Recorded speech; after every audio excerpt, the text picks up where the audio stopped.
C'est dans la salle du bâtiment Picagel, ce jeudi 17 juillet 2025, que s'est tenu un atelier d'envergure consacré à la révision de la politique nationale d'assainissement PONA en sigle. Une rencontre stratégique organisée par le secrétariat national à travers sa coordination provinciale avec un objectif majeur, intégrer dans cette politique publique la résilience face aux effets croissants du changement climatique. Autour de la table, une pluralité d'acteurs venus des divers horizons, autorités politico-administratives, chefs de division, représentants des ONG, du secteur privé, des peuples autochtones, de la société civile et des confessions religieuses. Une diversité voulue pour garantir une démarche inclusive et participative face à un enjeu à la fois environnemental, sanitaire et socio-économique. En ouverture, les coordonnateurs provinciaux de l'environnement et du développement durable, M. André Matala, a livré une intervention lucide sur l'urgence d'agir. Il a dressé un tableau sans complaisance des impacts du changement climatique sur les infrastructures d'assainissement, inondations, sécheresses, cyclones, autant de phénomènes extrêmes qui exposent les communautés à la prolifération des maladies hydriques, à la dégradation de l'environnement et à une hausse alarmante de la mortalité infantile. Sans infrastructures adaptées, le climat devient un facteur aggravant de la crise sanitaire et environnementale, a-t-il martelé, appelant à une refonte de la PONA pour qu'elle soit résiliente et en phase avec les objectifs de développement durable ODD en sigle. L'assainissement est crucial pour la préservation de l'environnement et les développements socio-économiques.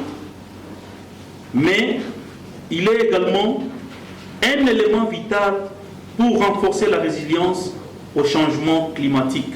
Représentant le gouverneur des provinces, le ministre Raphaël Mpongo Moulapi, assumant l'intérim du ministre provincial en charge de l'environnement, a officiellement lancé les travaux. Il a salué l'expertise des participants, soulignant que la province est déjà confrontée aux effets concrets du dérèglement climatique. Inondations récurrentes, sécheresses prolongées, infrastructures fragilisées. Son intervention a insisté sur l'importance de faire remonter des propositions concrètes à l'échelle nationale pour alimenter la nouvelle mouture de la politique.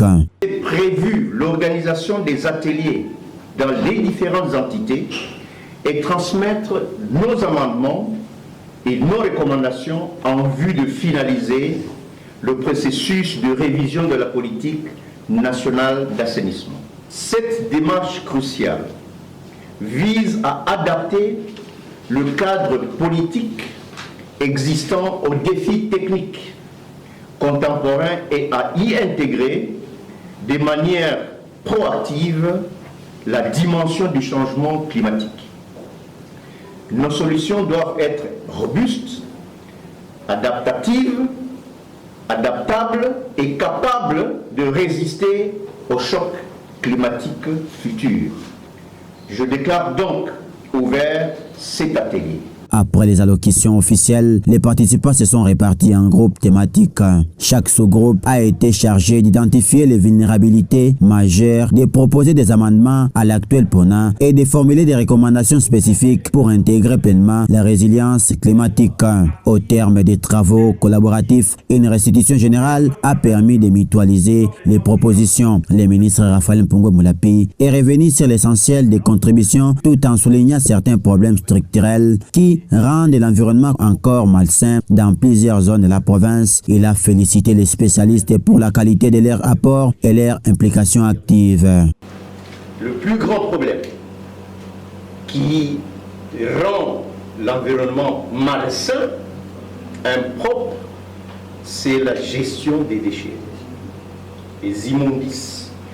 Vous savez que sous d'autres cieux, les déchets, c'est une richesse. C'est parce qu'il faut le savoir. Donc, dans la politique d'assainissement, on doit réfléchir comment tirer profit de ce qui est malsain, de ce qui est impur. En tirer profit parce que vous, les spécialistes, vous savez, c'est qu'on peut faire des défis pour en tirer profit.